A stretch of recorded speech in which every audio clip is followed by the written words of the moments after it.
Gente, sejam bem-vindos ao Matter Talk. E hoje eu tô aqui acompanhada de um time de meninas fenomenais que marcaram a história do colégio. Oi, gente, eu me chamo Isabela Correia, eu sou do segundo ano do ensino médio e eu sou a atual secretária-geral da Lefler Moon. Oi, meu nome é Catarina Chaves, eu sou a atual aluna do terceiro ano do Colégio Leva e fui secretária-geral de 2025. Oi, gente, meu nome é Giovana Lacerda, sou estudante da Universidade da Pensilvânia, fazendo Saúde Pública e Sociedade. Eu fui secretária-geral da Leffler Moon em 2024. Meu nome é Liz, eu sou estudante de psicologia na Universidade Federal da Bahia e fui secretária-geral do Life Moon em 2022. Eu sou Eduarda Borges, diferente de todas elas, não fui secretária-geral, mas estou aqui para moderar essa conversa de hoje. Eu faço letras vernáculas na Universidade Federal da Bahia e podemos começar então.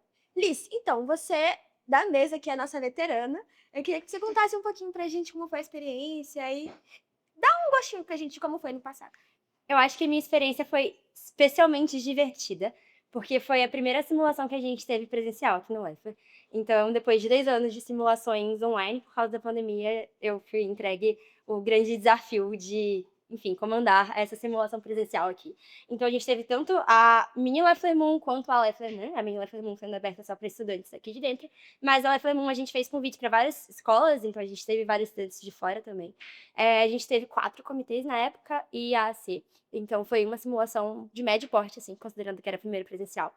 E foi muito divertido porque foi muito legal ver a casa sendo aberta para outras pessoas. Então ver novas pessoas aqui podendo simular, podendo ter contato com a gente foi muito divertido. Eu lembro que na primeira, inclusive na Mini Leffler Moon, a gente ainda usava máscara, então foi um processo bem gradual, assim, de volta à vida pós-pandemia. Enfim, foi definitivamente uma experiência muito legal. Tô percebendo. Me conta um pouquinho também de quais foram os momentos mais difíceis para você como SG em 2022? Eu acho que isso de manejar uma equipe de pessoas que eram da mesma idade que eu e eram os meus amigos durante todos os dias aqui na escola foi um desafio. E definitivamente assinar centenas de certificados ao mesmo tempo. Dica, então, por favor, me conta a parte boa de CSG, porque assinar certificado infinitamente não me parece uma coisa muito legal. O braço às vezes dói um pouquinho, mas chegou a hora que vira até mecânico. Mas eu acho que a melhor parte do CSG é o fato de você poder atuar um pouco em todas as áreas. Então, como SG, a gente tem a missão principal de supervisionar todas as áreas e garantir coesão entre os setores. E ao mesmo tempo que eu acho muito legal, por exemplo, mexer com as planilhas e avaliar os orçamentos, eu também acho muito legal poder dar uma olhada nisso, dar um feedback geral, mas logo depois disso e ver se os convites foram devidamente enviados para as escolas. Então, acho que a parte mais legal do CSG é o dinamismo entre as atividades. Então, você tem contato ali também com todas as pessoas, você tem um contato maior com todas as pessoas de todos os setores e para além dessa parte técnica, você pode realmente conhecer mais as pessoas. Tipo, no nosso ano, eu acredito que, né, em 2024 tenha sido o primeiro que a gente começou a ter mais fundamental também ali no secretariado. E a ideia era justamente treinar essas meninas para que no futuro elas estejam aí no secretariado, como estão atualmente, né? E era bem bacana também, porque como o ensino médio acabava sendo uma ponte também para a gente se conectar ali com um pessoal do ensino fundamental. Então, também fortalecia os nossos laços aqui na escola. A gente começou a virar amigo por fora da escola também, então era bem bacana essa ideia de fortalecer laços. É bem legal, tipo, essa parte de, como você falou, né, de, tipo, ter contato com todo mundo, porque muitas vezes a gente acaba querendo conhecer ou não as pessoas na escola, né, porque, tipo, tá todo mundo na escola, a gente ensino médio, fundamental e tudo mais. Mas, tipo, a gente acaba tendo um contato muito maior, a parte também, não só pessoal, mas também acadêmica com as pessoas, acaba conhecendo elas muito mais profundamente, é bem interessante isso. Vocês estão me deixando com gostinho de quero ser SG também, será que dá bem? Cada pessoa. E você, Gica, tá no terceiro ano do ensino médio. Gica não, Kátia. Me perdoe. Kátia tá no terceiro ano do ensino médio, tá nessa transição de... Já tá um pouquinho mais velha que Bela, ainda não tá lá na faculdade, mas você também acompanhou de perto, como SG no seu ano, acompanhou de perto os desafios e as delícias e as dores de ser um SG. Me conta a importância e qual a diferença que a simulação da ONU faz pra uma pessoa, assim, em qualquer aspecto da vida dela. Cara, eu acho que, tipo assim, além da gente poder desenvolver muito mais essa parte do laboratório e tudo mais, torna a gente um ser humano, né? Torna a gente um brasileiro, mil vezes melhor que a gente seria se a gente não simulasse. Porque, querendo ou não, a gente, no sistema brasileiro em si, a gente acaba não tendo tanto contato direto com muitas informações da parte cultural e histórica de muitos outros países que acabam sendo meio que, vamos falar, silenciados, entre muitas aspas, pela forma de ensino brasileiro. Então, acho muito legal essa parte, porque, tipo, a gente acaba tendo contato muito maior com outros países, também a gente acaba desenvolvendo muito mais a forma como, tipo, de declarar: "Ai, eu quero isso, eu vou atrás disso, eu vou correr atrás disso, eu, tipo, vou dar minha vida pra conseguir lá a aceitação de não sei quantos países pra se mandar lá a carta pra mesa poder te falar, tipo, beleza, passou, ok, vamos pra próxima." Então acho que é muito importante pra toda pessoa, independente da nacionalidade, independente da idade, ter em algum momento da vida algum contato com uma simulação da ONU. Então acho bem legal isso. E Bela, nessa caloria da mesa, me conta quais são as suas expectativas, os seus desejos. A Minimum tá pertinho, né? Me conta como é que tem sido. Fala um pouquinho, dá um spoilerzinho pra gente. Caramba, eu acho que assim, a organização toda da Minimum já tá sendo feita e tá sendo, tipo assim, uma coisa muito incrível participar ativamente disso. Porque assim, quando você não tá no secretariado, você só vê as coisas chegando. Então, por exemplo, eu fiquei com tal país. Não sei quemzinho ficou com outro país. Só que, tipo assim, quando você tá no backstage, você percebe as coisas que realmente estão sendo feitas. Então, por que que você ficou com tal país? Será que tal país realmente se encaixa com essa pessoa? Por que que a gente não coloca ela em outro, entende? E isso, tipo, é uma coisa muito boa. E uma expectativa que eu tô muito alta, tô com expectativas muito altas para a Lifeline 1, é de uma maior quantidade de pessoas de outras escolas, de outras sedes, vindo para aqui, pro Leffler, para simular, porque agora a gente tá com outro prédio, então vai ser uma coisa ainda maior. Essa é uma das minhas maiores expectativas. Perfeito. Não sei se vocês sabem, mas apesar, além de todas terem sido SG, não serem SG em algum momento, secretárias gerais em algum momento, a gente tá com uma mesa de meninas premiadas em muitas simulações. Então, eu queria pedir pra Liz começar contando uma experiência, pode ser engraçada, pode ser que te marcou de simulação, assim, nessa trajetória de muitos anos simulando. Tá. Honestamente, eu gosto muito mais de estar por dentro das simulações da organização do que como delegada. Então, assim, eu passei coisa de 1 ano simulando, comecei aqui no EFA, e aí depois eu fiquei em 10 em organizações, e é um papel que eu gosto mais, mas eu acho que, especialmente, assim, que me vem na mente foi a simulação na qual eu me aposentei. Eu fui pelo colégio para uma outra simulação, e eu tava, honestamente, eu não lembro qual era o país agora, eu acho que era a República Tcheca, talvez, num comitê da OTAN, que era basicamente sobre segurança nos Balcãs e algumas outras questões do tipo. Era um comitê inglês. E eu tava no final do meu segundo ano, então eu decidi que eu ia parar pra focar pro vestibular no terceiro. Apesar de que dá vontade de voltar. Mas eu tava preparada pra ser República Tcheca, não tão relevante assim, até o momento que, no dia da simulação, a mesa do comitê me mandou mensagem falando: Liz, os Estados Unidos foi embora. Que tal você se inscrever? Eu falei, meu Deus, onde que eu tô entrando? E eu sempre joguei muito todo o legado dos Estados Unidos, porque todos eram chatas iguais. Todas as experiências de legado dos Estados Unidos era insuportável. E eu fui chata igual. Então eu paguei a minha língua.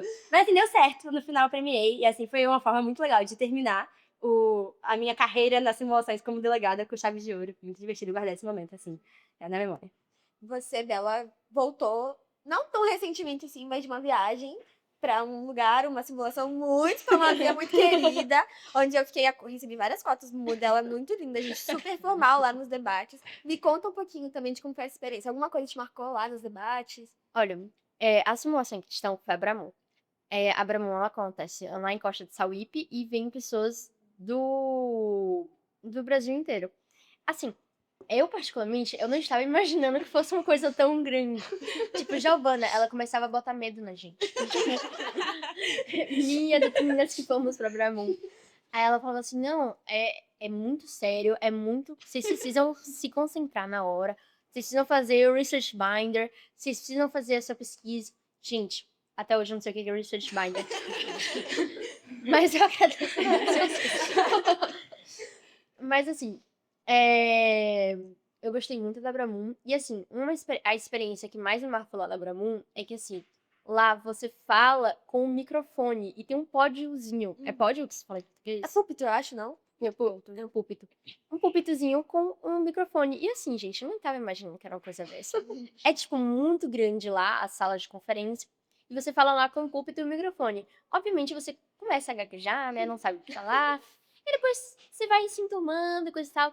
Pra mim, a experiência que mais me marcou foi ter percebido que eu era a única que estava sem dupla no comitê. Porque o comitê inteiro era de dupla. Eu nunca fiz um comitê de dupla. Mas todo mundo lá já estava sabendo o que fazia, eram duplas. Eu ainda não tinha percebido que era duplas até a terceira sessão. A gente não comenta sobre isso. E aí, eu, mesmo, tipo, não tendo nenhuma dupla, mesmo não tendo um research binder totalmente completo, desculpa. Um research binder totalmente completo, eu só tinha lá o meu position paper e algumas coisas que eu sabia que eu queria falar e algumas estratégias de fala que eu tinha. Meu sonho, gente. Meu sonho. Mas mesmo assim, eu conseguia atrair a atenção da mesa, sendo um país extremamente irrelevante no tema, que eu era o Irã, num tema sobre a Venezuela. E aí a crise também não ajudou, mas de qualquer forma eu consegui me envolver ali na crise, não necessariamente sendo um país que causou a crise ou um país que causou um problema, mas consegui me infiltrar ali, fazer alguns documentos, assinar algumas coisas, alguma coisa que fosse bom pro meu país. E eu consegui remanejar e botar algumas coisas bem legais para o Irã. E você, Kate, me conta, você teve algum participando, delegando, mesando, algum comitê que marcou assim sua trajetória? Ó, na verdade, eu só simulei, tipo, 2 vezes na minha vida, então, eu conheci esse mundo da simulação por conta aqui do Lefa, né, que tem a minha Lefa 1 e a Lefa 1. Então, em 2023, foi meu primeiro ano aqui da escola, foi o ano que eu tive contato com a simulação, então eu participei da mini Lefa 1, eu não lembro nada exatamente como foi o tema, que país eu fui e tudo mais, então pra mim foi, tipo assim, um pé no escuro, sabe? Porque eu realmente não conhecia, eu não fazia ideia de como era, mas acho que, tipo assim, uma parte muito legal que me marcou foi a parte das pessoas serem, tipo, muito acolhedoras, sabe? Muitos alunos e alunos externos foram muito acolhedores comigo, então acho que isso é muito legal. Tipo, sabe, abrir portas pra mim em parte de baixo, mas muito interessante. Então, é mais ou menos isso. E você, Gica, que já esteve na Gamun, me conte algum comitê, alguma experiência, algum debate não moderado, alguma mesa louca da vida que marcou sua experiência como pessoa e como delegada, assim. Eu acho que a experiência que a Gamun me trouxe começou, e a adrenalina disso começou antes mesmo da Gamun, porque as aulas, elas iam, assim, de 10 horas da noite até 3 horas da manhã, ou 4, e aí, tipo, 9 horas da manhã tinha outra aula. Então, a adrenalina de janeiro ali das férias, preparando pra Gamun, já movimentou bastante e deixou a gente bastante, assim, num ritmo bem acelerado que é a conferência. Mas eu acho que o que mais me marcou dessa Gamun de 2023 foi o meu tema e o branding que eu construí a partir disso. O tema era sobre barbatanas de tubarão, então muitas pessoas às vezes cortam as barbatanas de tubarão para vendê-las, obviamente de maneira ilegal na maior parte dos países. E para chamar a atenção no comitê, eu levei um tubarão, um tubarão de pelúcia enorme, que é tipo 2 vezes essa mesa, que na época era mais ou menos 2/3 do meu tamanho. Então, eu acho que, eu não sei o que é mais divertido disso, se o fato de eu ter saído levando esse tubarão pelo aeroporto, porque ele não cabia na mala, ou se é o fato de eu ter entrado com o comitê assim, com o tubarão. Mas eu lembro que eu cheguei a enfiar o tubarão na minha roupa durante o aeroporto, porque eu não queria mais carregar, mas enfim. O fato é que eu usei esse tubarão em vários discursos, eu fiz uns outros discursos. Assim, aquela Gamon, ela me deu a amostra do lado criativo da simulação da ONU. Ela me mostrou tanto que você aprende, por exemplo, sobre a história da China e como que os tubarões tinham uma importância econômica muito grande, ao mesmo tempo que eu poderia ali fazer discursos começando atrás do púlpito para fazer uma analogia e uma referência à segurança que os humanos tinham que os tubarões não têm. Então, eu acho que a Agamben foi muito marcante para mim porque ela me deu essa abertura de como que a simulação da ONU ela faz você pesquisar muito, você estuda muito, tem a parte muito densa de você às vezes ficar muitas horas seguidas em aulas também e virando noite e tudo, mas ao mesmo tempo você tem ali o lado lúdico de rir um pouco até de si mesmo antes de ir fazer um discurso. Então, e além disso, essa simulação foi muito marcante pra mim, porque gerou uma identidade. E até hoje tem gente que me chama de Baby Shark. Até hoje tem gente que diz que orgulho da minha Baby Shark. Aí eu digo. E na época tava tendo aquela música do tubarão também, então foi. Então, eu fiz muitas amizades também a partir disso. Então, aquela Gamu foi realmente inesquecível. E literalmente se perpetuou até hoje com o apelido de Baby Shark. Tem mais 2 coisas pra contar sobre o seu Gamu. Eu também achei que faltou uma parte muito importante. Aqui na mesa a gente tem uma menina premiada quantas vezes, Gi? foi premiado em 2023 foi com Best Delegates e 2024 com menção honrosa. Gente, esse povo fala que ganhou Best Delegate na Gabum igual falam que eu almocei frango hoje, entendeu? Tem umas coisas que, assim, que são muito diferentes. Eu não fui SG no ano que eu participei do secretariado, mas eu sou ratinho de simulação, igual a todas essas meninas aqui. E eu também quero compartilhar uma experiência que marcou a minha trajetória. Foi a minha primeira, a minha segunda simulação, que a minha primeira simulação foi acompanhada dessa querida. E a gente embarcou numa aventura de simular no comitê de crise durante a madrugada. Muito maluco. E foi a primeira experiência que a gente tinha com simulação da ONU na vida. E a gente não parou desde então foi incrível, né? E a minha segunda simulação foi no Comitê de Jogos Vorazes, que é um universo que eu gosto muito, que eu sou muito fã. E eu lembro que eu tava muito tímida, eu tava muito envergonhada. Mas eu fui me soltando. Você vai se soltando, você vai querendo sair da caixinha, porque os discursos eles incentivam os delegados a fazerem exatamente isso, a pensarem um pouco, a saírem um pouco da zona de conforto. E eu lembro exatamente como se fosse ontem, da minha mesa, falando. Eu sei que a gente já passou dos momentos de premiação, mas eu queria falar de uma delegada que eu observei o crescimento dela durante o comitê, e ela saiu muito bem para a delegada do Distrito 8, que era eu, Eduarda Borges. E eu fiquei muito emocionada, isso me deixou muito feliz. E eu já fui medo de outros 2 comitês de Jogos Vorazes. E eu gosto de perpetuar Com Jogos Vorazes. eu gosto de perpetuar essa experiência boa que eu tive, de sempre pontuar, porque às vezes o delegado ele tá tão quietinho, ele tá tão tímido, e toda a interação que ele tem, e você incentiva, ele vai crescendo, ele vai falando cada vez mais no final. Ele é um dos delegados que mais se fez presente, que mais importou no comitê. E é muito importante a gente, como mesa, a gente, como organizadora de evento, a gente valorizar esse esforço, porque é um esforço. Não é todo mundo que tem o dom da comunicação e da fala. E a oportunidade de oportunidade entrar nesse exatamente. mundo, né? É exatamente isso.